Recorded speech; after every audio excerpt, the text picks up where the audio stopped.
Hey guys, welcome back to the Snapprint Chronicles. We're coming back at you today with a bit of a tool haul from the Long Island Tool Meet that usually happens like every other month, except for I think December. If it falls in December, I think they take a break and they do it 4 months after.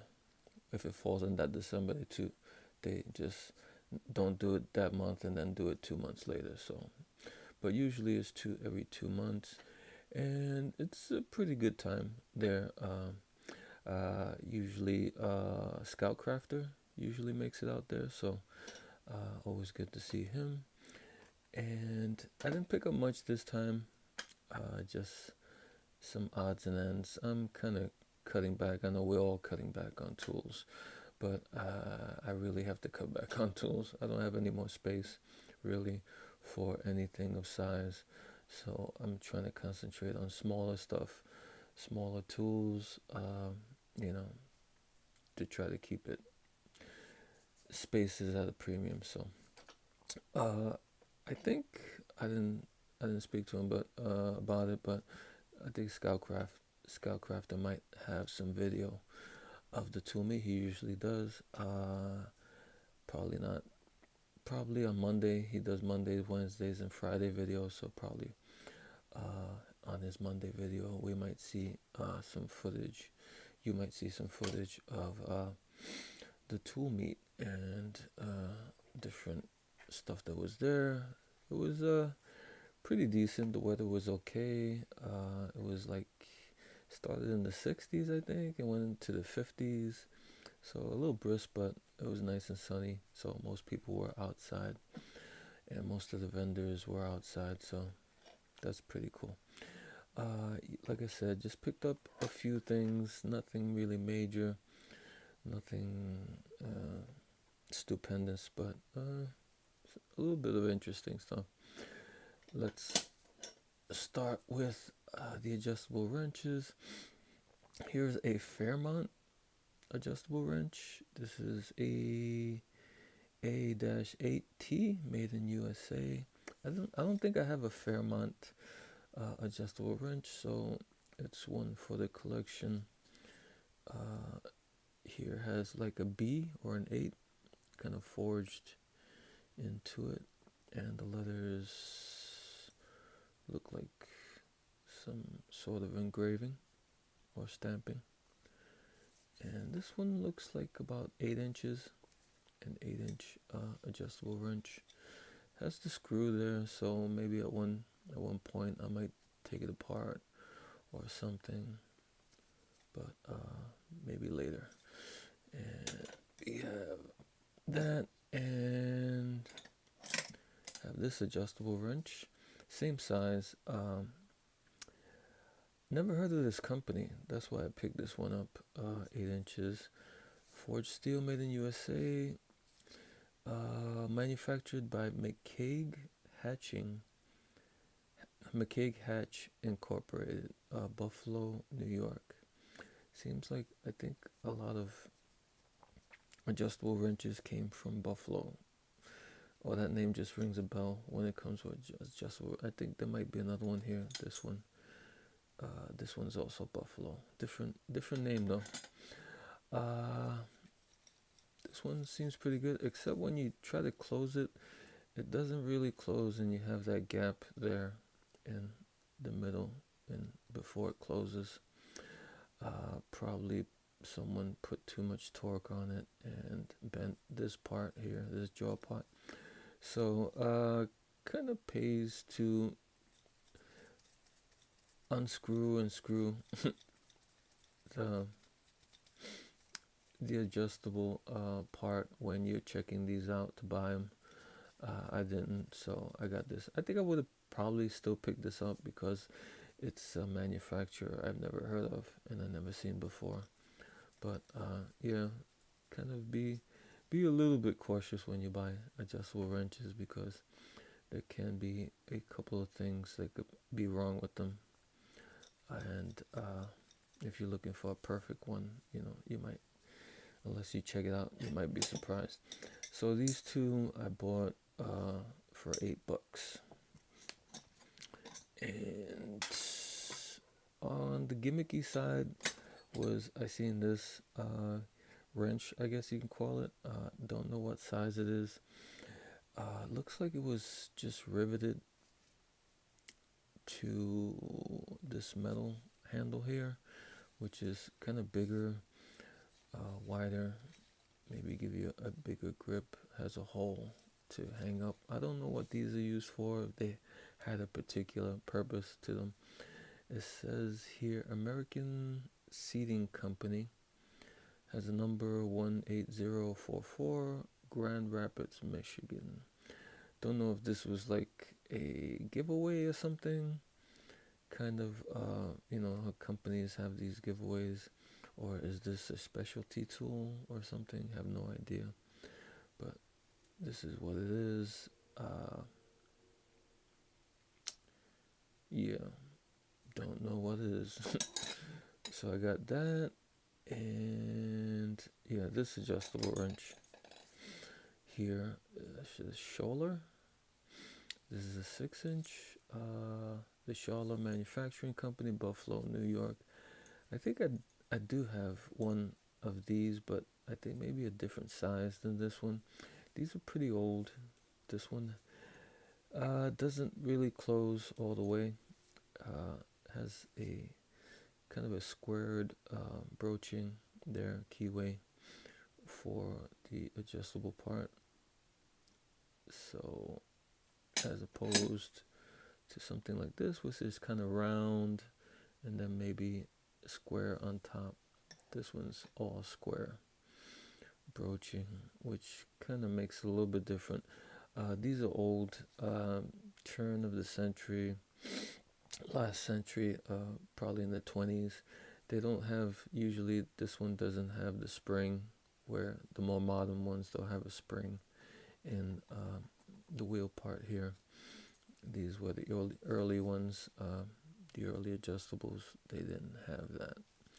Here you can see more of the square broaching there.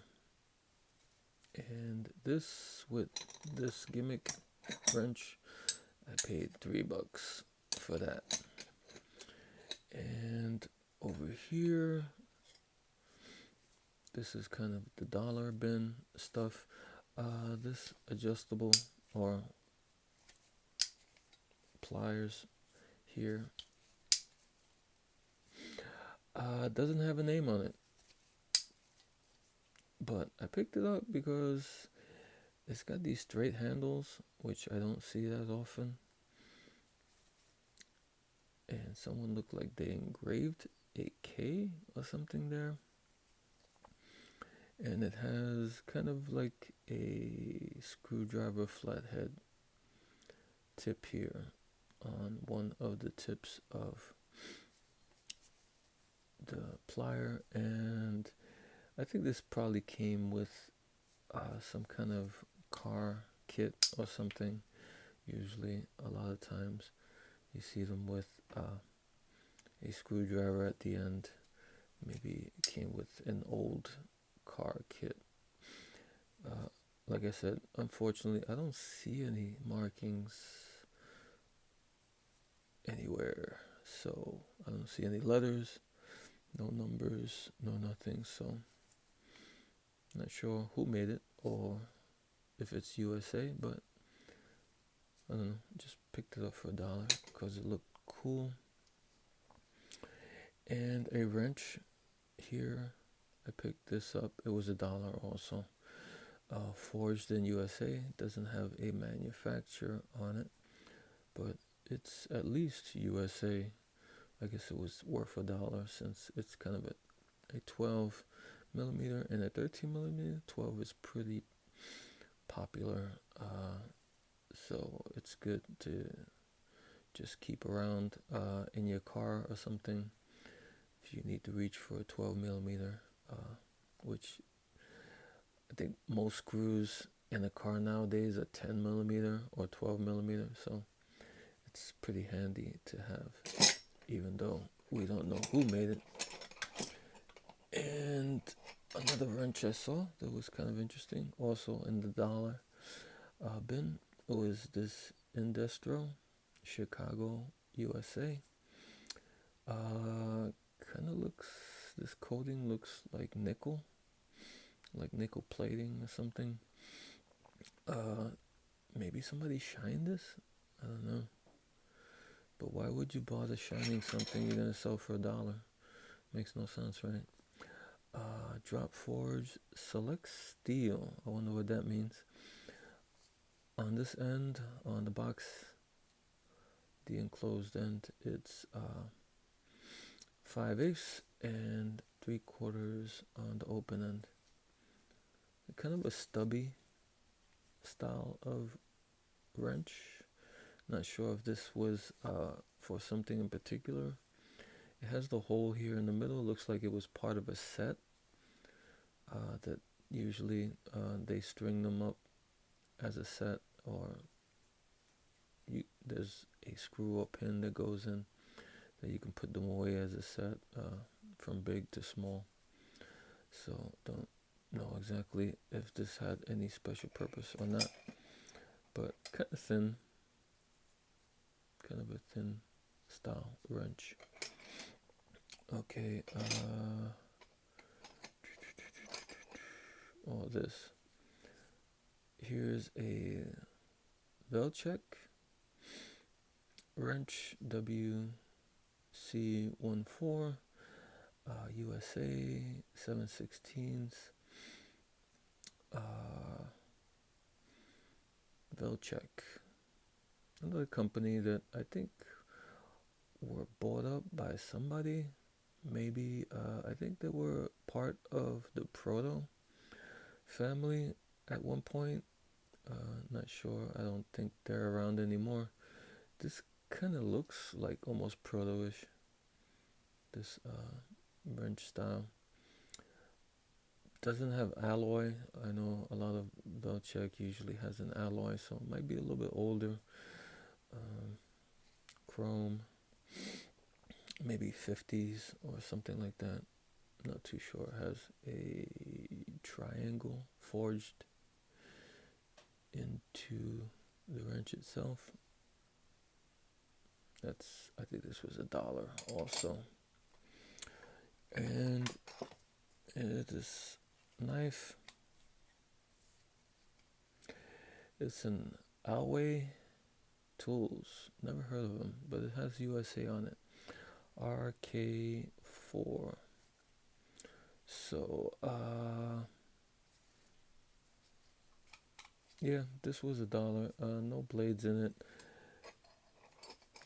I opened it up and it has, let me use the screwdriver on the pliers to open this up.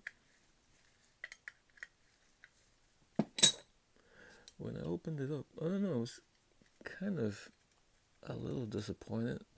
Can you imagine being disappointed for $1 utility knife? Yeah, I was disappointed. This was kind of funny, this plastic piece. I'm shocked that this plastic piece isn't in tatters, because usually something like this,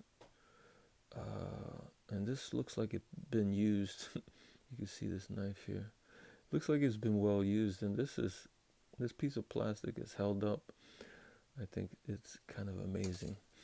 On the inside, made in USA, has some patent, store extra blades here, and another patent number.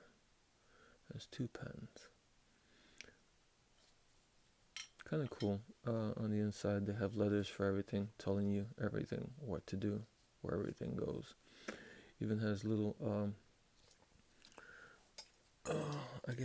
little spots there where you can put the blades. The blades can fit in there and not be dancing around everywhere. So, interesting. And picked up this T-handle for $2. I think I paid for this. I don't think I have a Durochrome. That's why I picked it up.